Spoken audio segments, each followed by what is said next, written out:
Gym proteins एक major source है kidney damage का। जो जिम प्रोटीन्स इंडिया में पाए जाते हैं they are not certified for medical use.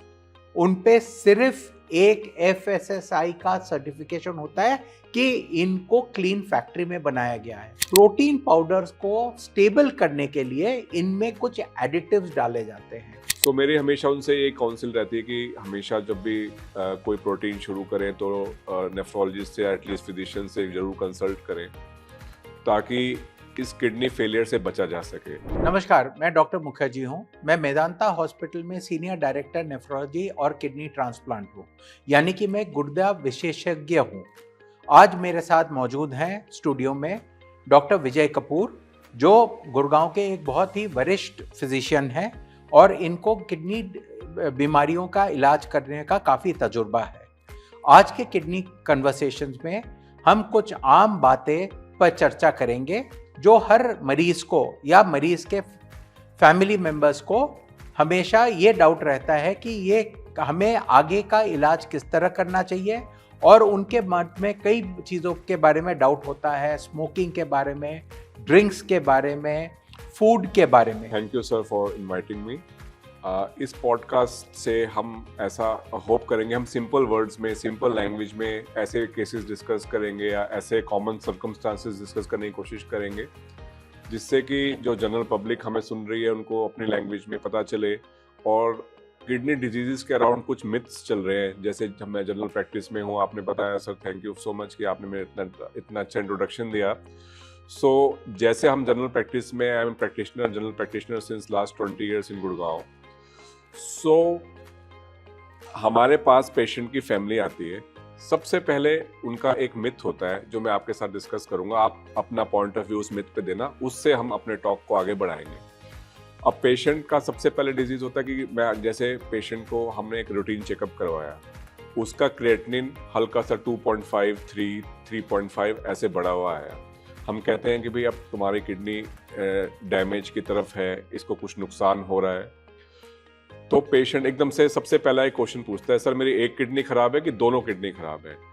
तो आपके पास आई एम श्योर ये क्वेश्चन बहुत कॉमन आता है। तो इसको वंस फॉर ऑल स्मिथ को बर्स्ट करते हैं कि जब भी किडनी का फंक्शन जो है डिटेरियोरेट होना शुरू होता है, यूजुअली इसका मतलब यही होता है कि दोनों किडनीज पेशेंट की जो है कॉम्प्रोमाइज होनी शुरू हो गई है। सर आपका टेक क्या रहेगा इस पर? डॉक्टर कपूर, आप बिल्कुल सही कह रहे हैं। जब किडनी में बीमारियां आती हैं तब दोनों किडनी में बराबर और समांतर रूप से बीमारी आती है। यानी कि अगर डायबिटीज से किडनी खराब हो रहा है तो दोनों किडनी होंगे, ब्लड प्रेशर से हो रहा है, दवाई से हो रहा है, या कोई और बीमारी से।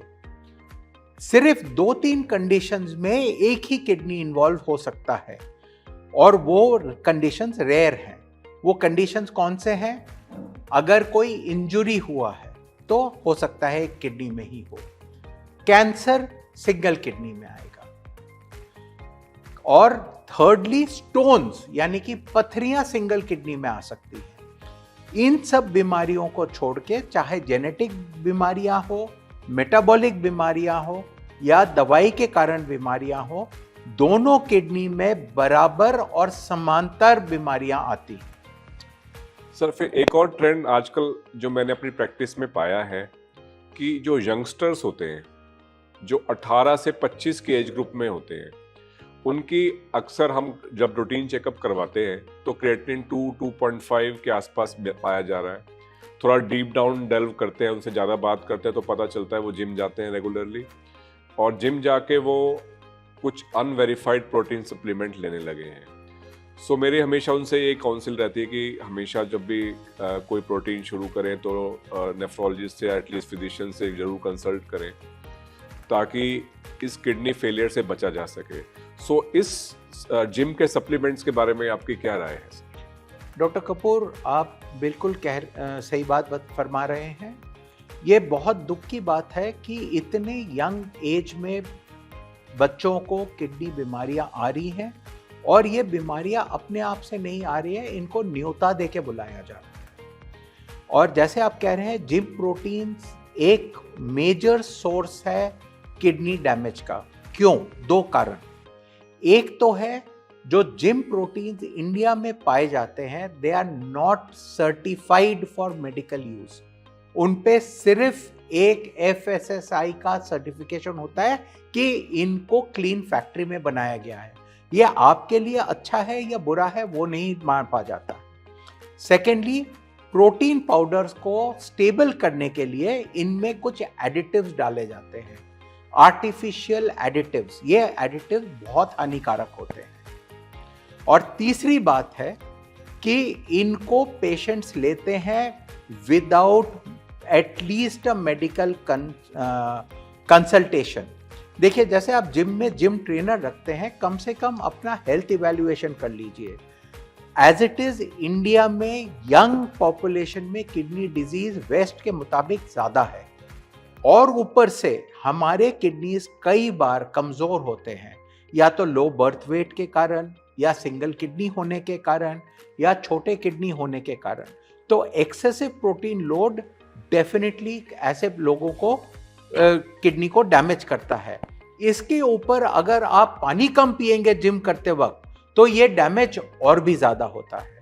मैं ये नहीं कहता हूँ कि आपको नेफ्रोलॉजिस्ट का एडवाइस चाहिए। एनी गुड फिजिशियन आपको जनरल हेल्थ चेकअप करके आपको आपके डाइट के बारे में एडवाइस कर सकेगा।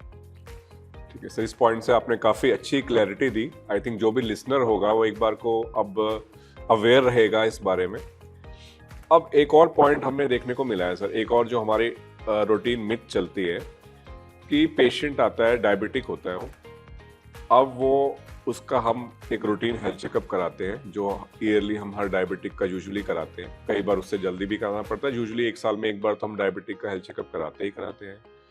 अब उसका जो, मान लो एक पेशेंट है 15 साल से डायबिटीज़ है, उसका डायबिटीज़ थ्रू आउट कंट्रोल चल रहा होता है, बट उसकी जैसे ही क्रिएटिनिन 2.5 के आसपास आती है, तो वो उसका सबसे पहले क्वेश्चन तो यही होता है कि मेरी तो शुगर थ्रू आउट कंट्रोल रही, फिर मेरी किडनी में इफेक्ट क्यों आया।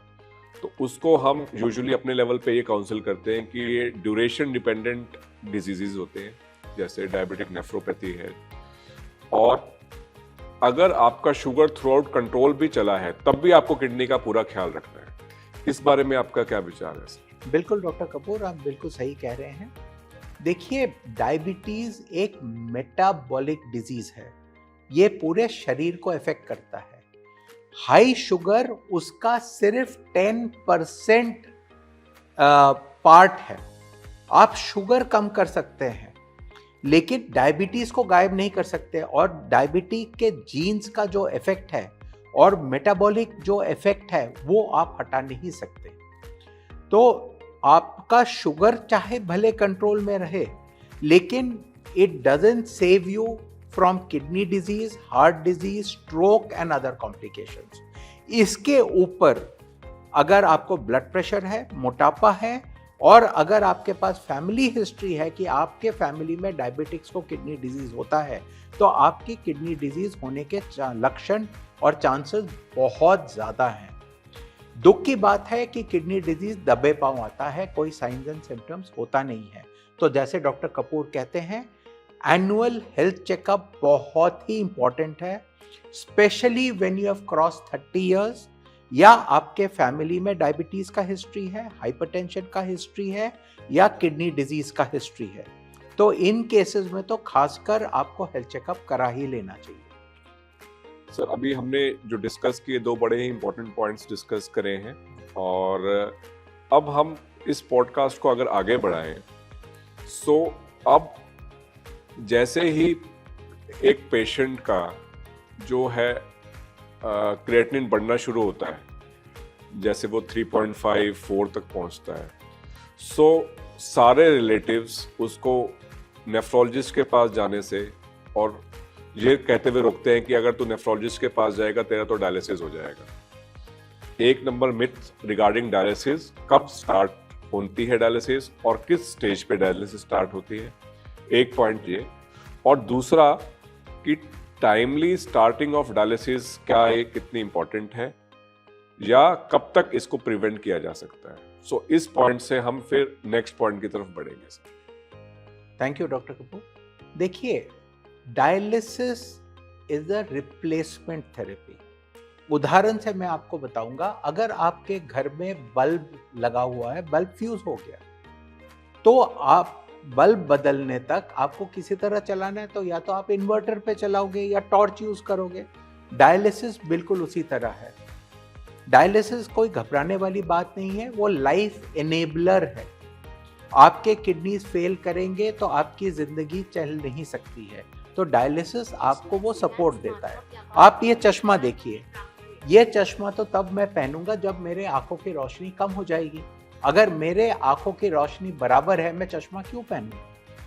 तो उसी वक्त पहनूंगा जब मेरे अपने आंख में वो काम नहीं कर सकते, या तो दूर का नजरिया नहीं देख सकते या पढ़ाई नहीं कर सकते, तो मैं चश्मा पहनूंगा। चश्मे से तो डरने वाली कोई बात नहीं है। तो डायलिसिस आप तब स्टार्ट करते हैं जब आपका किडनी फंक्शन 15% से कम हो जाता है, यानी कि आपके शरीर को जिंदगी दे के नहीं रख सकती है। डायलिसिस आपको जिंदगी बराबर चलने का अधिकार देती है। आपका जिंदगी आप नॉर्मल तरीके से ले सकते हैं, डरने की कोई बात नहीं है। आज का डायलिसिस टेक्नोलॉजी पे लोग 30-30 साल डायलिसिस पे रहते हैं और बिल्कुल हेल्दी रहते हैं। ठीक, तो इसका मतलब जैसे ही क्रिएटिनिन थोड़ा बॉर्डर लाइन आता है, बॉर्डर लाइन मतलब डायलिसिस के बॉर्डर लाइन आता है, लोग एकदम से देसी दवाई की तरफ भागते हैं और अल्टीमेटली वो बहुत ही पुअर कंडीशंस पे हमारे पास आते हैं। जब हम आपके पास रेफर करते हैं पेशेंट्स को कि वो एकदम गैस्पिंग स्टेज पे आते हैं, एसिडोटिक होते हैं जैसे, तो देसी दवाइयों की मिथ्स को कैसे बस्ट किया जाए, क्या समझाया जाए पेशेंट को, या सुनने वाले कैसे समझे इस बात को? देखिए, ये सवाल का भी मैं उदाहरण से एक बार जवाब देना चाहूँगा। अगर मैंने किसी आपको बताया कि मेरे पास एक 50 साल का आदमी बैठा हुआ है जो गंजा है, उसको मैं ये जड़ी बूटियाँ दूंगा, 3 महीने में उसके सर पे सारे बाल आ जाएंगे, आप मानोगे? नहीं मानोगे ना, क्योंकि वो नामुमकिन है।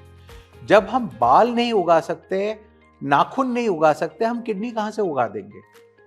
तो ये अफवाहें फैलाई जाती हैं। दूसरी तरह से देखिए, अगर आप बाल काट के आए हो तो आपके बाल उग सकते हैं। आप अगर कुदरती तौर पे गंजा हो गए हो तो आपके बाल आ नहीं सकते। आपको किसी भी तरह का किसी भी सिस्टम ऑफ मेडिसिन किसी भी अंग को पुनर्जीवन नहीं दे सकता है। वो अभी भी भगवान के हाथ में है, इंसान के हाथ में नहीं है। ना आयुर्वेदा, ना होम्योपैथी, ना चाइनीज, ना नेफ्रोलॉजी। तो याद रखिएगा, साइंटिफिक एडवांसेस गूगल में, आश्रम में और न्यूज़पेपर में नहीं निकलते हैं, साइंटिफिक जर्नल्स में निकलते हैं। और अगर कोई सिस्टम कामयाब होगा, वो पूरे दुनिया में प्रचलित होगा। एक आश्रम में कभी भी प्रचलित नहीं हो सकता है, या एक लोकेशन पे। तो ऐसे अफवाहों से दूर रहिए, ये हानिकारक होते हैं। तो अब हम इस जर्नी को, अपनी पॉडकास्ट की अभी की जर्नी को ट्रांसप्लांट पे लेके जाते हैं, क्योंकि एक बार हमने रीनल फेलियर का पेशेंट डायग्नोस हो गया, सर्टिफाई हो गया, तो लास्ट स्टेप जो हमारे पॉडकास्ट का रहेगा वो ट्रांसप्लांट पे रहेगा। कब ट्रांसप्लांट और क्यों ट्रांसप्लांट?